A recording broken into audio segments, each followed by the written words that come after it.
My name is Courtney Quintero, and this is my Implementation Activity 1 presentation. So on the first slide, you will see that this is my student data. And so the student that I did choose, I'm working on him specifically with reading. And the data that I'm using is the NWEA MAP data. And as you can see right here at the beginning of the year, last year in grade 2, he scored a 166. He did improve to a 176 by the winter of second grade, but then due to the COVID slide, he did come back from COVID and he did score a 173. So he did have regression from when he second scored in second grade. Because of this regression that I noticed, I decided that I was going to pick this student. I also noticed over here on the map data under readability measures for reading, he is the Lexile level of 70L and 220L, which goes and correlates with grade 1, 0 months to grade 1, 7 months. So as you can see, there's a severe gap in reading due to not only the COVID slide because he was already low, but the COVID slide did not help. And so as a third grader, he should not be coming in at this level. And so I figured that because of his data and his severe gap with reading, I would pick him because he could definitely benefit from PL and blended learning implementation.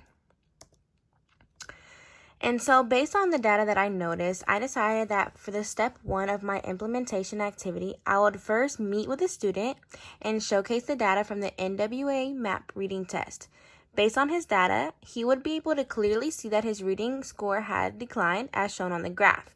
So that visual representation that I showed on the previous slide, it would allow him also to have that visual and understand like, okay, I used to be here, but now I've gone down.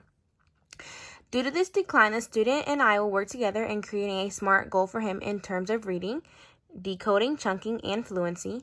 The student will also be introduced to a new passage on his specific Lexile level of 70L to 220L.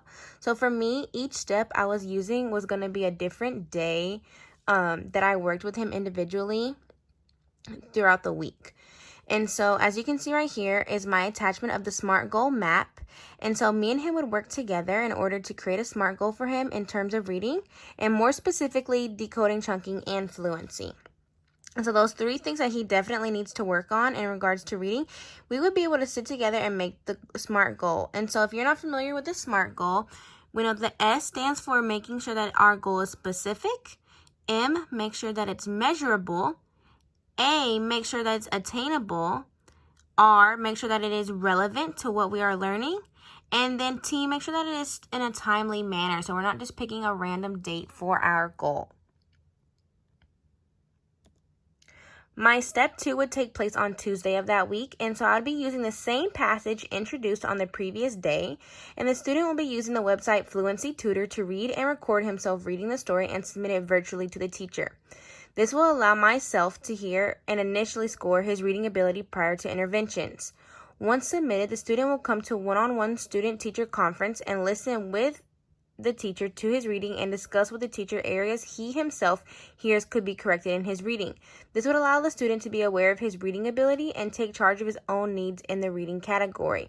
So by him being able to listen to himself read and play it back, he would be accountable and responsible for understanding the areas that he would need to grow in. And this just keeps him very much accountable for his own education and make sure that he also knows his goals. So not only did he help write his goals, but now he has to understand and reflect on if he is meeting those goals.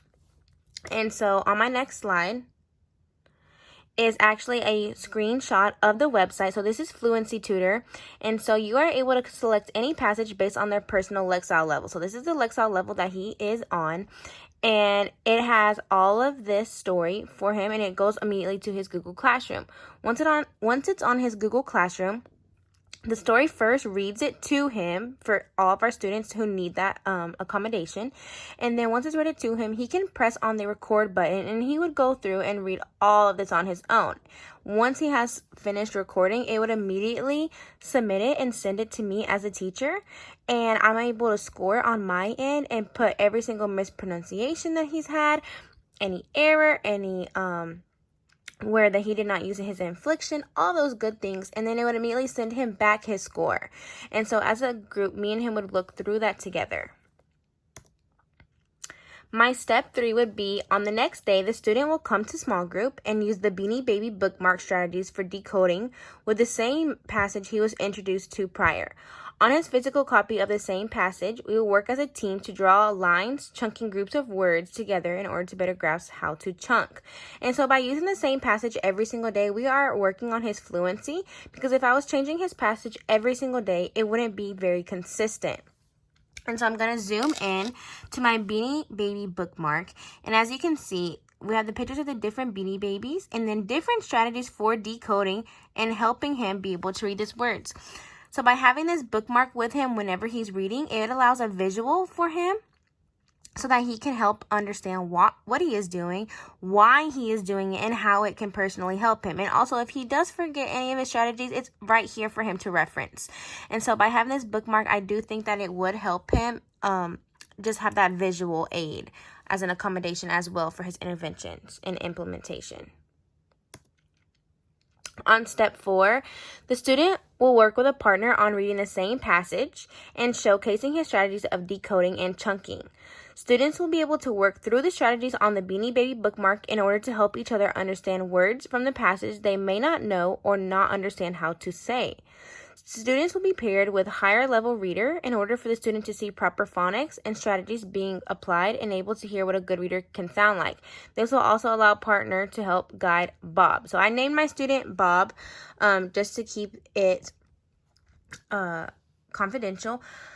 But by pairing him with a reader that is higher level than him, it would allow him to hear it properly. So I've always been told that if a poor reader hears a good reader, then they can learn themselves how to sound like a good reader and be a good reader. And so I think by pairing them on these levels, it would allow them to both help each other. And finally, my step 5 would be, on the last day, Friday, the student will go back to Fluency Tutor and re-record themselves reading the same passage again after a week of using strategies implemented. Once the student has submitted their new recording of reading the story, the student will listen and review it. In order to showcase their new understanding and establishing if they see growth or the same outcome, the student will complete a Flipgrid video reflection of their reading now compared to Monday. So after they've already heard themselves on Monday, on Friday, they're going to rehear themselves, and then they're going to have to communicate and reflect with themselves on Flipgrid. Do they see a change? Do they feel like they're slowly progressing towards their goal that they created on Monday? Or do they still feel like there's new things and new areas that I could help them with because what we're working on currently is not working? I like the idea of having the students being able to reflect on their own and showcases in a way where necessarily they don't have to write if they struggle with that, because Flipgrid just allows them to talk and record themselves. So by doing this implementation strategies, I think that the student will succeed. And if it's not working for him, he'll be able to tell me that himself, so that it's not always decided upon by me.